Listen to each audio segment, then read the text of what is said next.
We are live with Everything Phoenix YouTube here, guys. Thank you so much, as always, for joining our channel. We really appreciate it. This is arguably one of the most fun times of the week for me to join with you guys here on YouTube at our channel here and go over a lot of cool things happening in our amazing city. Phoenix, Arizona, guys, is doing phenomenal. It continues to do phenomenal when it comes to development, when it comes to job creation, growth of population, and of course, jobs, and many other things. Now, the awesome thing, too, as well, is that we are in September, guys. We are in late September, which means the weather is starting to cool down. That's right, guys. The high today is going to be below 100 degrees. Now, we've already had a couple days here already in September where the highs are below 100 degrees, but it keeps yo-yoing back and forth. And so because we talk about the weather so much, because Phoenix is known for having great weather all around, dry heat, no humidity. I tell you what, when October 1st comes around, it is so fun. Not only because you have the holiday season coming up, but because you have the segment where we are now entering Arizona's second season of the year, which is called Pure Awesomeness. Just pure awesomeness. Not spring, not fall, not winter. Pure awesomeness. We have two seasons, guys. Pure awesomeness, which lasts from October through about the end of May. And then we have hot, like hot, right? And that is, of course, June, July, August, and September. So I'm looking forward to the time right around the corner. And so if you're not in Phoenix, hopefully you are too, and you'll come down here and check out some of our season called Awesomeness. It's in the dictionary, the encyclopedias. Look it up, maybe on Google, because I guess I just dated myself with encyclopedias. Do people, by the way, born after 1985 even know what encyclopedias are? I don't know. That's a good trivia question. We should probably research that next time for next segment. But guys, we're jumping into some development in Scottsdale and Gilbert. These places continue to have companies pour in to their infrastructure because for all the awesome reasons that we talk about here on our YouTube channel, these cities are doing very well. They're growing exponentially, as well as Chandler, of course, because that's the Silicon Valley of the Southwest with all their tech jobs and the headquarters of Intel. However, we're also going to talk about the housing market. Housing market is doing pretty good, but supply and demand are looking a little interesting right now. Now, we know we had a supply issue for quite some time. How's demand? How's demand? Demand, doing okay, doing not so bad comparing to everything else, especially across the country. Phoenix is going to do well, and the cycle is starting to ramp up for the season, right? It's starting to ramp up, and so you're talking about a real estate market that could be very interesting. Now, I don't think we're going to see a lot of what we did towards the second half of the year for our cycle, our housing market in 2023. We're in, 23, as opposed to 22, because in 22, guys, we have to realize is that inflation, the CPI started to take off like this, right? Inflation started to go crazy and things got real expensive pretty quick. And you had rates at the same time also increasing because what's the number one thing you should do to try to fight inflation? Well, with the Federal Reserve and the government is to try to increase rates so that less spending occurs, less borrowing of capital occurs. And so that's their kryptonite, right? I guess, if you will. That's what they want to use, their tool to try to stop that. So you had a lot of people going, whoa, I'm going to sit there and wait because I don't know what's happening. Everything is going up. And so for, June through about December of last year in 22, everyone was kind of on hold, and transactional counts for the Phoenix area were low. They were low across the board for every single month, considering what they normally are traditionally through the rest of 2022. Then you got 2023, and now you had people getting used to the rates being a little bit higher. They were still hopeful they're going to come down, but guys, rates haven't come down, and they're probably not going to come down anytime soon. So I think we need to get used to it, and I think the consumer overall is starting to get used to it as well. I think you're looking at rates being where they are through the end of this year, somewhere in probably the 7s to 8. A lot of people are saying possibly as high as 9. I'm not sure if I'm going to go that high, but it's probably going to stay more of the same status quo through the end of the year.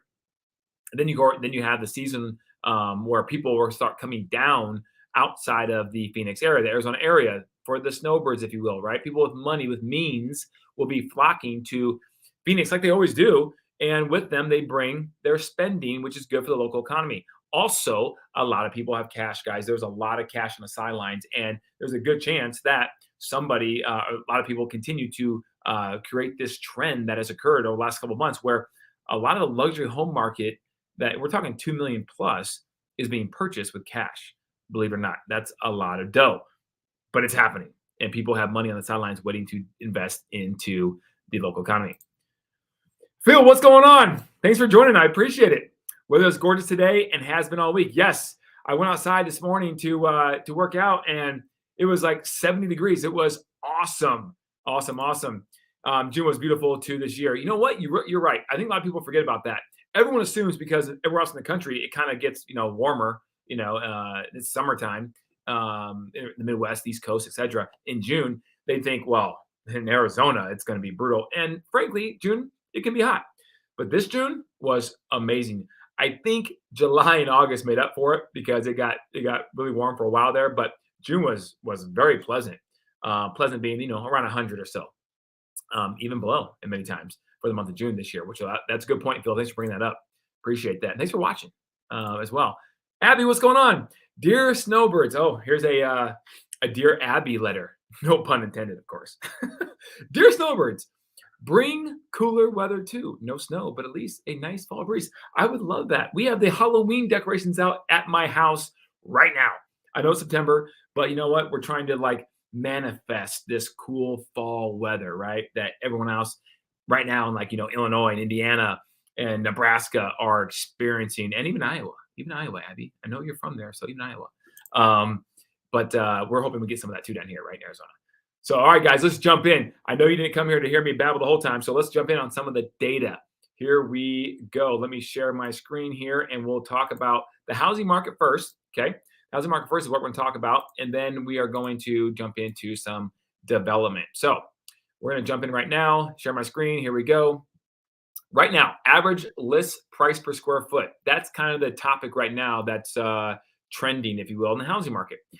So let's read up here the commentary because it's always really good, better than I could articulate in most cases. Over the last 2 months, the average price per square foot for closed listings has been unusually stable. It started at $282.81 on July 18th and ended at $282.57 on September 18th, 2 months later. Crazy, right? Very much so. And you get the visual here. I love the fact they put the visual on here so everyone can see that. I'm a visual person. Many of you are too. So you can see the green is the under contract list price per square foot. The red is the actual sales price, and the little maroon here is the closed list price. Okay, so right now you can see this closed list price.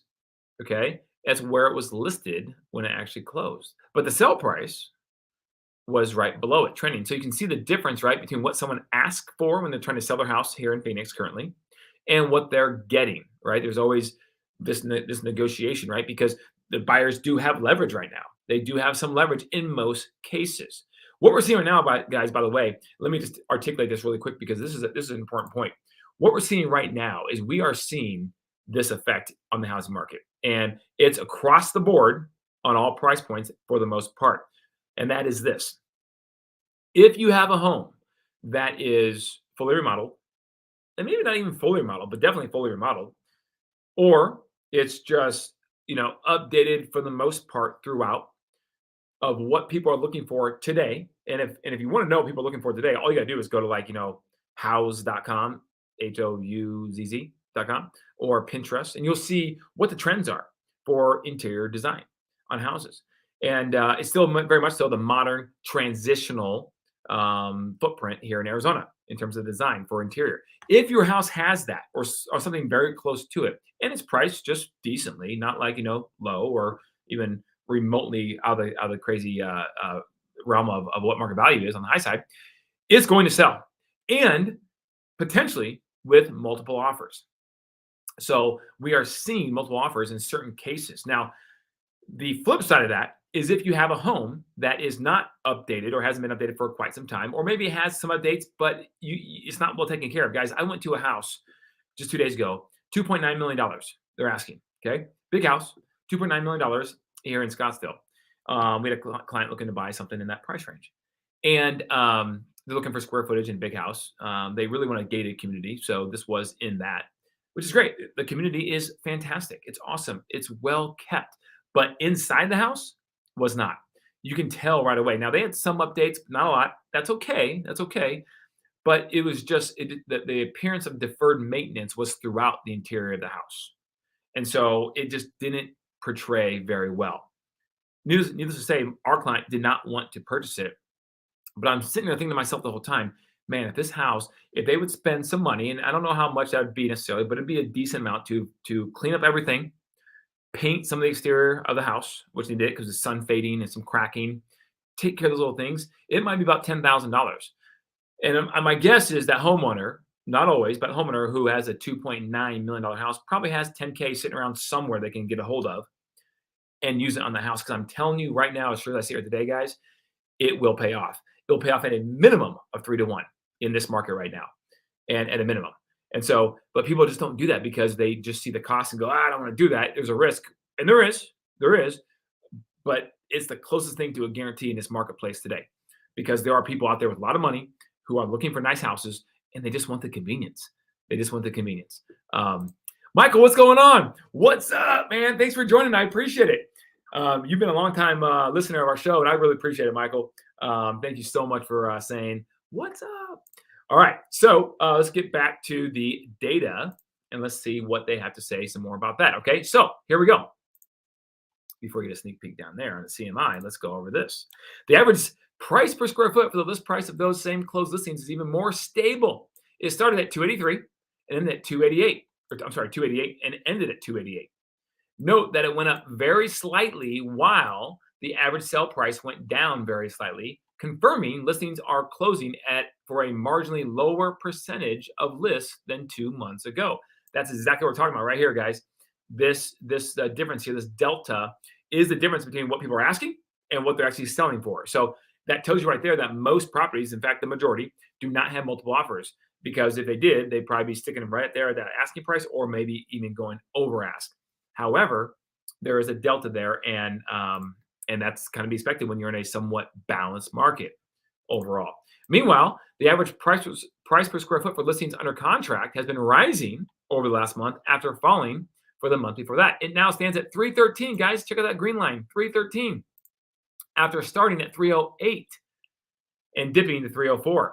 This is a consequence of the luxury market waking up after its sleepy summer season. Guys, so you know how this works, right? I'm not going to go into this in detail whatsoever because you already hear me talk about it. But the market is slower in the summer, kind of the opposite of most other markets across the country.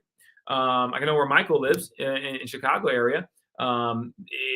It's probably booming in the summertime if it's a normal market, right? Because that's the kind of hot time for the market, housing market. But as you get into Christmas time, where it gets winter and cold, it slows down. Well, it's just the opposite in Arizona. So we will see potentially a luxury market that's already doing fairly well, honestly. 2 million up is one of the most robust markets that we have right now in Phoenix.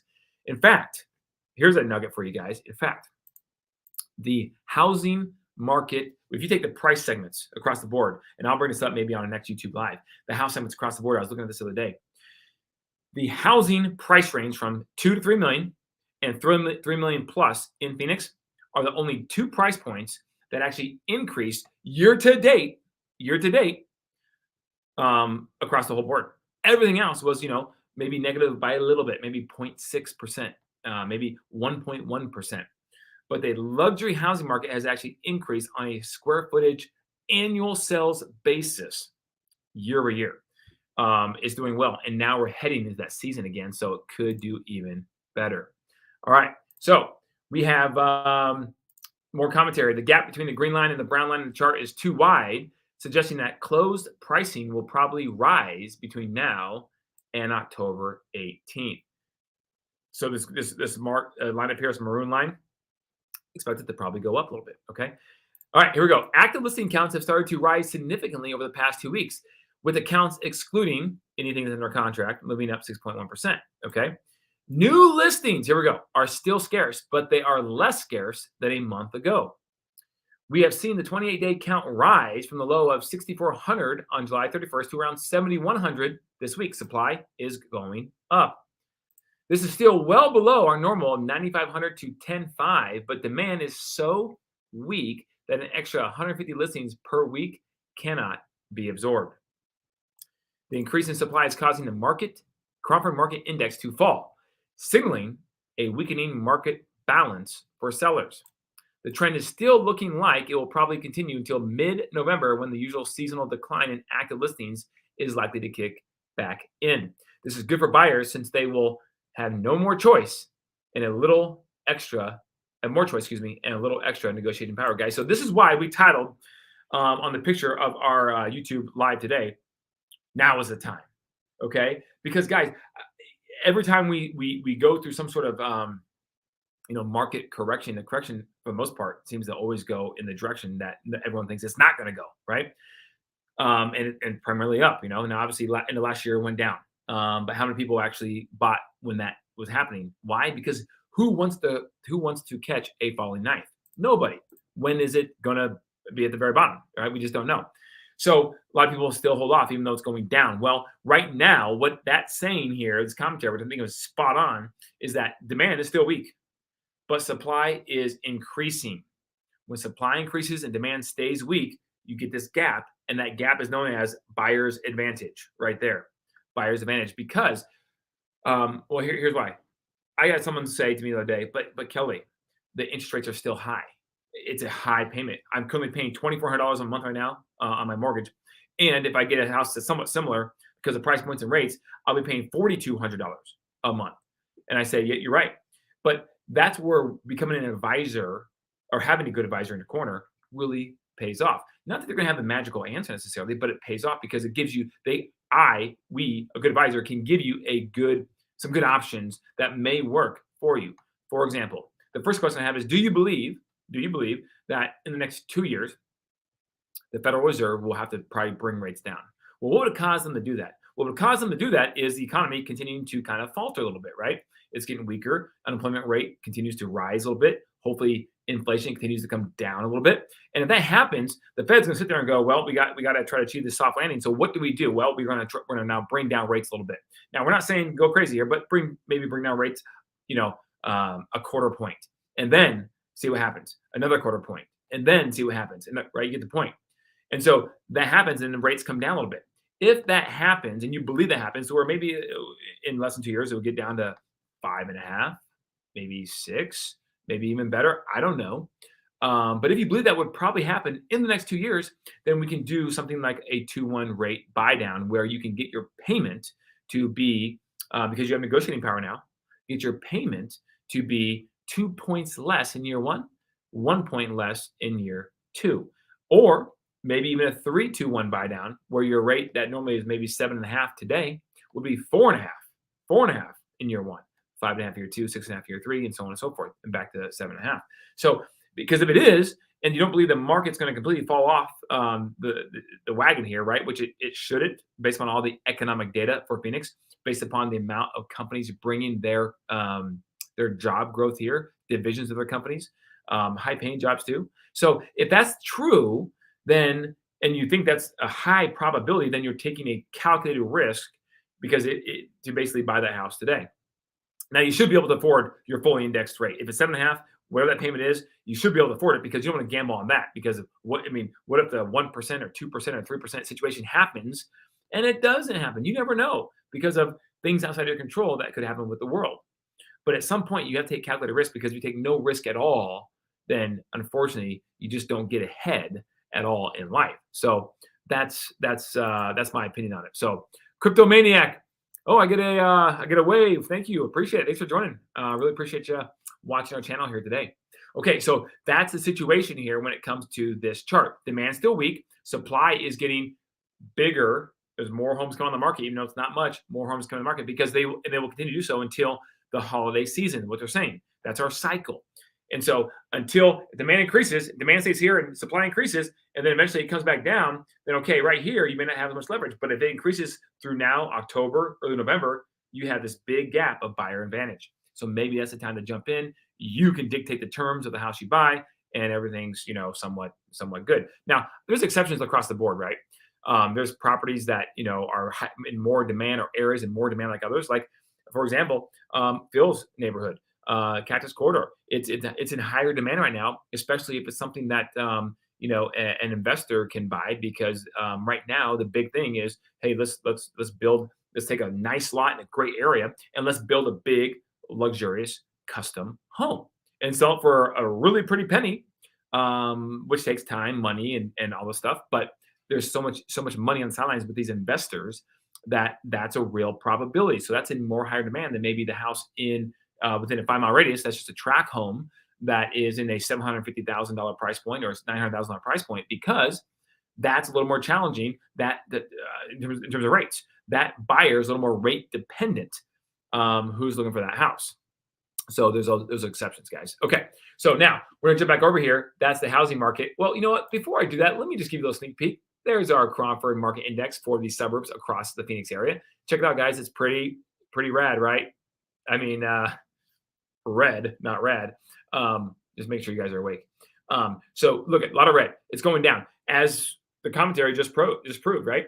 But these numbers are still really high. If it was at 80 and it's going down, that is like, whoa, we might be looking at some sort of recession time here. Okay. But when you're at 246, like Chandler is, which continues to blow around out of the water, even though it's going down, wow. I mean, you're so far above the 90 to 110, which is considered a balanced market, according to the Crawford Market Index score. So everything is a seller's market right now, except for Goodyear, which is balanced, Maricopa, which is balanced, and Queen Creek, which is balanced. Right now, per definition of the data, nothing is a buyer's market yet, but it's trending in that direction. Okay.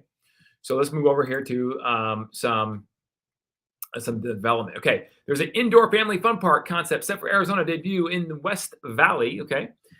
Plus 10 more deals to know. Now, we're not going to go over those 10 deals, but I just want to show you this. This is kind of cool because it's hot in the summertime in Arizona. So having an indoor park, like a really cool park, pretty darn good idea. And this will be open at a retail center in Peoria, which is the Northwest Valley of Phoenix. Okay. It's about 35,000 square feet, and its first location is in Arizona here. You see what it has, all these, fun stuff. So that would be cool. I'm sure we'll definitely check that out because I have small kids and they'll love to go do something like that. All right, guys, the holidays are around the corner when Amazon looks to hire 9,000 more people in Arizona alone. Okay. And that's upcoming. So if you're looking for a job in Arizona, Amazon is looking for you. I guarantee they'll be looking to hire you here. Okay. It has 17 fulfillment and sortation centers in Arizona and 13 delivery stations in Arizona alone, guys. Amazon, I think is ruling the world. I think. I don't know. It's kind of, it makes me a little nervous to be honest with you a little bit because it has so much market share, right? But it is what it is.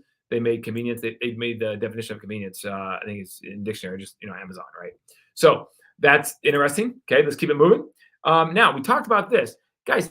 Phoenix has an awesome airport. In fact, I'm going to pull this up because I want you guys to know, if you're not from Phoenix, okay, the map where it's located. Okay, so if you go over here, I'm going to pull this map here of basically the valley, the Phoenix area, and you can see how well located Phoenix Harbor is. So here it is, this big gray area right here, right above the Salt River, okay, which is bone dry most of the time of the year. It's right here. This is right in the middle of the Phoenix area. It is outstanding. So I'm going to zoom out, okay? You can see harbor. You can see harbor. You can see it on the map here, Sky Harbor.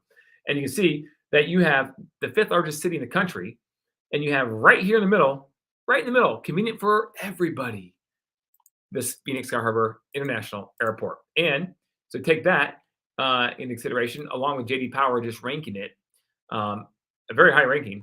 Right here, there's a picture of Sky Harbor with this little, little light rail for moving people between parking garages, etc. Here we go. JD Power North America Airport Satisfaction Study, which was released Wednesday, gives Sky Harbor a score of 769 out of 1,100. Okay, that is at 4 points and puts it, here's the big part, at number 13 in the mega airport category. That's pretty good. It's above Los Angeles. It's above Charlotte, and so on and so forth, which are 2 big hubs, right? So Phoenix, you're doing something right.